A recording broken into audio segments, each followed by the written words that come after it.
We have very seldom seen a operating profit growth of 37%, which has been backed by a very healthy growth of 31% in our interest income. That is for the quarter. And for the full year, our NII growth has been 34%. We've been saying for a while now that we are seeing good momentum on the interest side of our revenue streams. And that is, I think, brought out more so in quarter 4. For the full year itself, also we grew 34% in our net interest income. And the fee income actually for the quarter actually surpassed the net interest income at 33%. And even if you were to take out the fee income growth because of trading, even then the core fee income came up as high as 29%. So 33% growth for the quarter in fee and 27% for the full year. And as a consequence of this, operating profit grew 37% in this quarter. Operating profit for the full year comes at 32%. The net profit for the year is 25% up over last year, and net profit for quarter 4 was 21%. So the net profit growth did not match the operating profit growth, and that's only because of a provision that we were asked to make on a standard asset. And if you see a note in the press release, which is last note, where we've said that 122 crores we made a provision for a standard asset. Now, this asset is actually a bridge loan that has been given against a large M&A transaction in the cement industry, which you would have read about only yesterday. And the loan is not due yet for payment. It is due only in June. But as a prudential measure and because of industry issues, we were asked to make a provision on a standard asset. And we are expecting that this provision will be reversed in May, because I think this deal is about to be concluded. As I said, it's an M&A transaction in the cement industry. So if you were actually to write back the impact of this 122 crores, the profit actually is much higher. Net profit is much higher and probably comes to around almost about 30. It matches the operating profit growth. So that was a one-off that has happened, and there's a very high probability that this will be reversed in the next month or so, because the deal is about to be concluded. And the account was actually not overdue because the loan was actually repayable by the end of June. Accompanying this has also been a very good and handsome growth in our balance sheet. So our overall credit growth for the year was, for the quarter, was 28%. And within this, the corporate growth actually this quarter was 31%, and the consumer growth was 25%. So the corporate growth, we are seeing us being much more competitive as a consequence of the fact that the MCLR regime is now come into play, and we find ourselves much more competitive on the working capital side. So the working capital part of our balance sheet and the loan book is actually growing nicely. Deposit growth also came in at pretty high at 36%, and within that CASA grew by 43%, and SA grew by an unprecedented 57%. So very handsome growth on a very important part of our liability book. Overall, gross NPAs actually went down by 1 basis point. Net NPA has remained at 39 basis points. Our credit cost for the full year, we had always said, will be within 60 basis points, and our net credit cost is actually coming at 59 basis points for the whole quarter. Other than that, our branch expansion continues. We opened 125 branches during the quarter, and we have gone past our figure of 1,200 branches that we had said at the beginning of the year. So with this, actually, we are now completing what we call our planning cycle 3, which was a 3-year plan, which concludes as of 31st of March. And we had said that in these 3 years, we will double the bank. And that's precisely what has happened. We have doubled the number of branches from 600 to 1,200. We've doubled the number of customers from 4.5 million to over 9 million, and we have doubled our profit from 1,400 crores to past the 2,800 crores for the full year. And that is a growth of about 25%. Net interest margin has remained intact. Net interest margin remains at 4%. Our capital adequacy, in spite of the fact that the March quarter normally takes away a lot of capital because apart from credit, market and operation risks also come in the last quarter for all banks. But in spite of that, you see that our capital adequacy has not moved. It was 15.31 and it remains 15.31 because we raised about 1,000 crores in additional tier 1 during the quarter. And after the closing of the quarter, we have raised another 1,000 crores of additional tier 1, which was closed yesterday. So that's a quick summary of the performance not only during the quarter, but also for the full year. I think we will end here and we will take Q&A from you. From CNBC. So could you throw some more color on the overall CV book growth? I mean, it's been fairly muted, at least in the last quarter. Also, any traction in non-vehicle consumer finance? If both of those you could highlight, and some outlook on how you see loan growth panning from here. What will be the areas of growth? Yes, so I'll answer the overall loan growth, and I'll ask Partha to talk about the CV growth. CV growth has been almost the same as last year in terms of last quarter in disbursements. Loan growth, we came in this quarter at 28%. And I think we're looking at the subdivisions of the loan growth. We see loan growth sustaining at above 25%. I talked to you about the fact that the MCLR regime compared to the base rate regime makes us much more competitive. And as the cost of deposits have fallen, we have cut our MCLR. So the MCLR impact for quarter 4 was about 45 basis points. So base rate to MCLR for 31st March, we have actually reduced our rates by almost 175 basis points. And I think that makes us more competitive, and that's why for the short-term working capital loans, we are finding good momentum. And that's why you're finding that this quarter, our corporate loan book grew faster than our consumer loan book.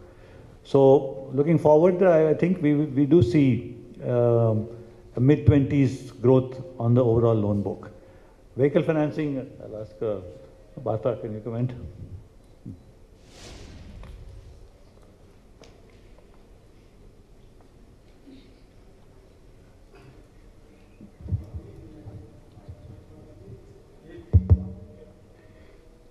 Vehicle financing, as far as CV, commercial vehicle financing is concerned, we had more or less a flat year when compared to the last year.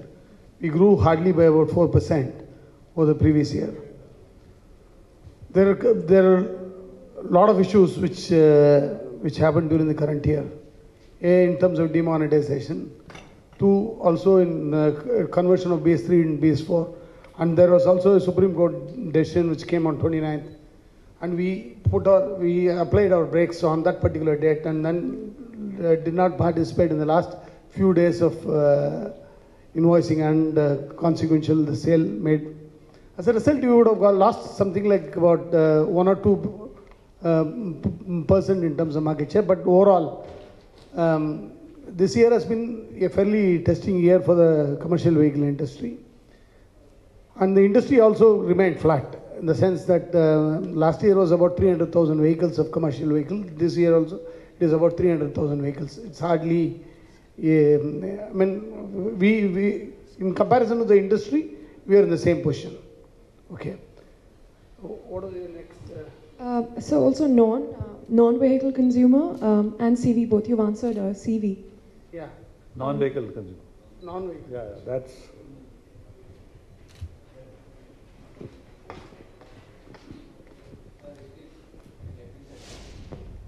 Last year, we grew about 37% on the non-vehicle consumer, and we expect to grow around 35 to 40% on the non-vehicle consumer going forward too. We are seeing a robust demand across the 8 categories which we do the business in. We do businesses in LAP, BBG, which is business banking, the small cards, commercial cards, gold loans, LAC, loans against credit card as well, business loans, personal loans, agri. So we're seeing a lot momentum in these businesses, and we see the scale up happening. So what is really leading retail finance? Because there's been also some concern on the business being led by credit cards and LAP, which are seen as the more riskier We are assets. very well diversified. The unsecured business, which is credit cards and personal loans for us, will never cross 5% of the overall portfolio. So we have that cap. So we are not growing that business very aggressively. So we've been in this business for 3 years today. Also, if you look at it, it's only about 2.5% of our total portfolio. So we are not growing those business. We grow unsecured business only to our existing clients. So just one question to Mr. Sopti. Your 3-year planning cycle comes to an end as of FY17. Yes. Do you have a vision in place for the next 3 years? Do you plan to double the bank from here on? And how important a role will inorganic growth play in that? So in the last 2 planning cycles, planning cycle 2 and planning cycle 3, we doubled the bank.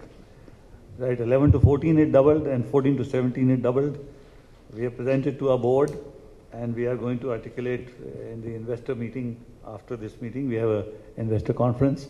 I will show them what does PC4 mean.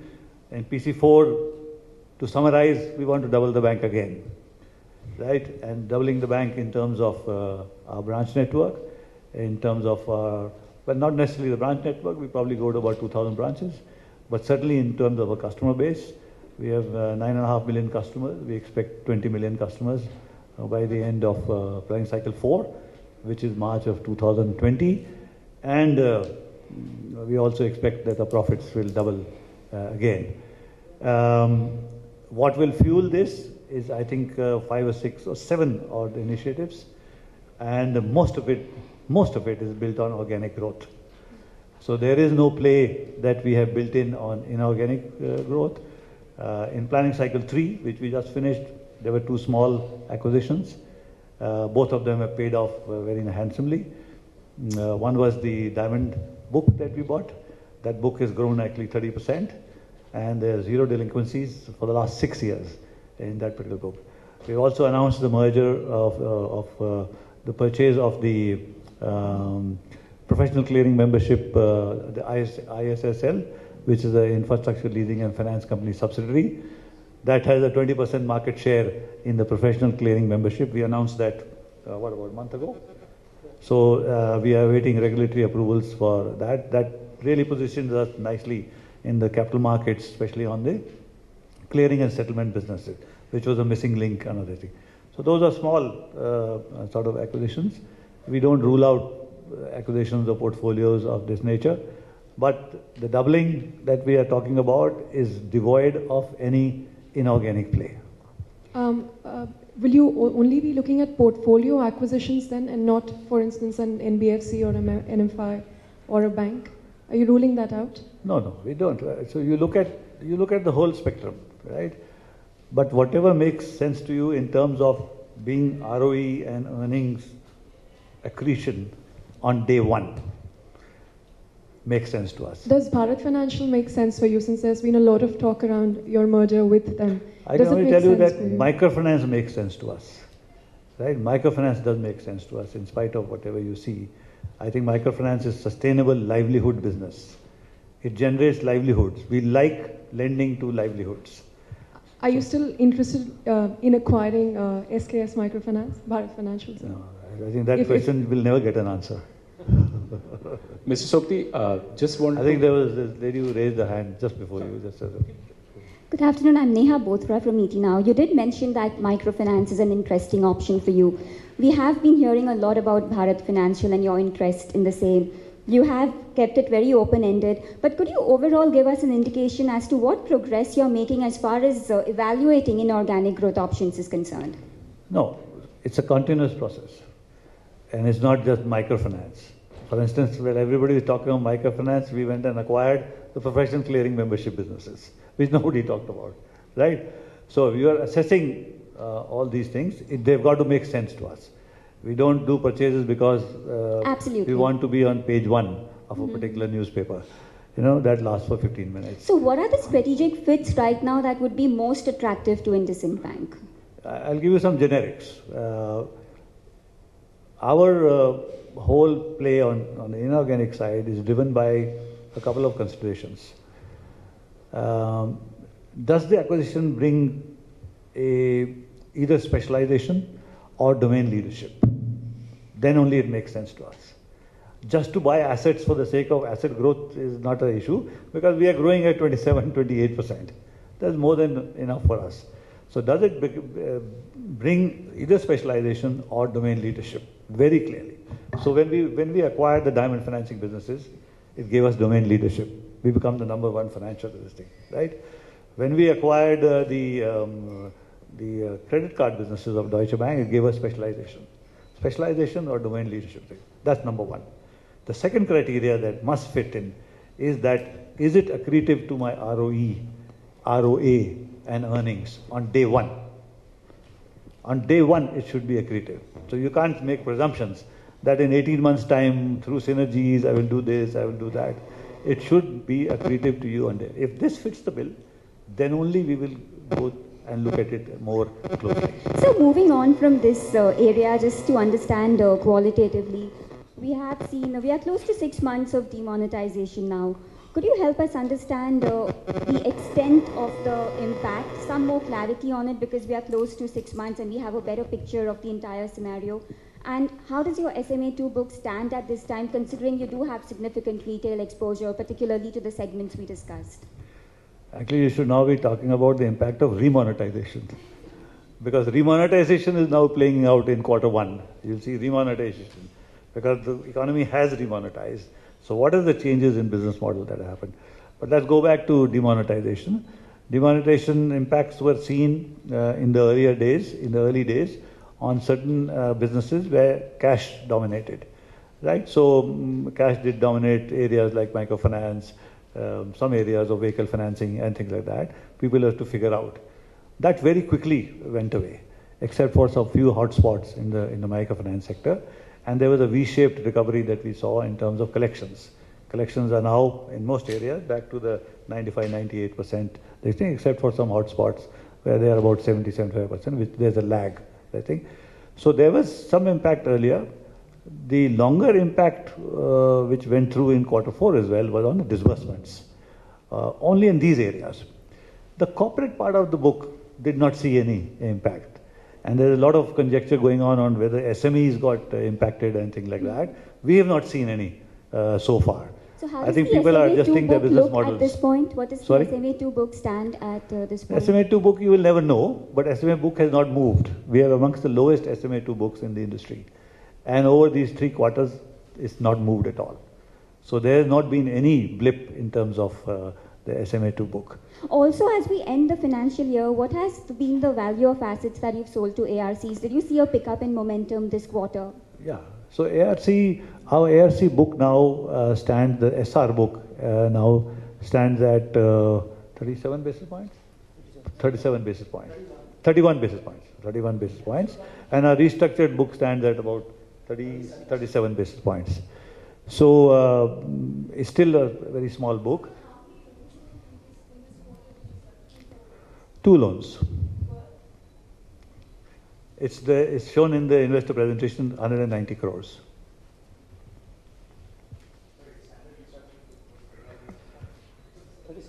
$37 book. And what would be your corporate to retail mix as of Q4? Yes. So Q4, in fact, we'll show it to you. We'll show you the whole lot maybe here. That loan book mix. Yes, this one. So essentially, it was 60-40 because corporate grew faster for the reason I already told you, because we are finding good momentum on the working capital side of the businesses, caused by the fact that we have become competitive on MCLR. Base rate used to be an issue for us. Now you got tenor linked this thing where we are very competitive. Mr. Sopti, a large part of the growth say even in the last 3 years has been driven by retail. You yourself, even right now, have said that moving into the new regime, you're seeing a lot of traction in the working capital loans. what's going to happen over the next 3 years? Do we see a shift to, say, mid-corporates, say, the larger corporates? Do you see your portfolio changing? No. Our 3-year objective, very clearly articulated and agreed with the board, is to move steadily to the 50-50. So that will happen. One quarter doesn't make so much of a difference. We are very, very focused on moving two things that we want to move in the loan book. One is corporate versus retail 50-50, and within retail, vehicle versus non-vehicle 50-50. These are very clearly downloaded objectives into the business units. You had a question there. Currently, vehicle and non-vehicle, what is the 70-30. 70-30. Vehicle is 70 and non-vehicle is 30. But by the end of March 2020, we expect that both these books will look almost similar. Mr. Sopti, hi, Vishwanath here from Mint. Just wanted to get a question in about the return on assets number. It's dropped significantly from Q3.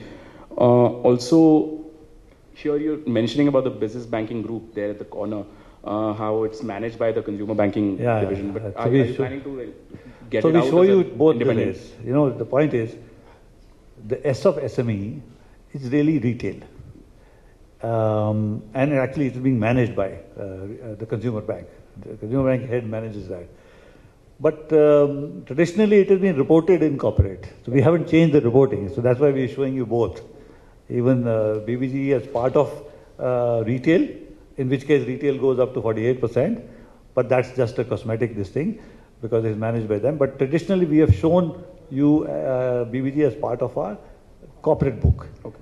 So on that basis, it is 60-40. Would you consider then to make it as a separate? No, it's already separate. It's part of the retail bank. It's reporting. It's just a reporting. Sure. The other question was return on assets. Return on assets. Yeah. So the number has dropped from Q3 quite a bit. That's just a quarter blip, only because the quarter-on-quarter profit has remained flat because of the reason I told you, that 122 crore provision that we made. So we expect this to go back in this quarter because there's a very high probability that that particular M&A transaction is happened. It's already happened. So, but we were obliged to, because of regulatory advice, to make the provision because of the industry. Considering the discussion we were having earlier about these stress sectors and telecom in particular, the RBI is getting into this whole thing about sectoral provisioning, specific cases, specific sectors. Does it seem like a bit of a micromanagement there? No, I think regulators around the world do that. Sectoral stresses will play up, and I think it's obligatory that the regulatory advice will come. Find us on Facebook at facebook.com/ETNow, and don't forget to click the like button. You can also follow us on Twitter at ETNowLive. To stay updated with all our programming, hit the subscribe button on our YouTube channel by logging on to youtube.com/ETNow.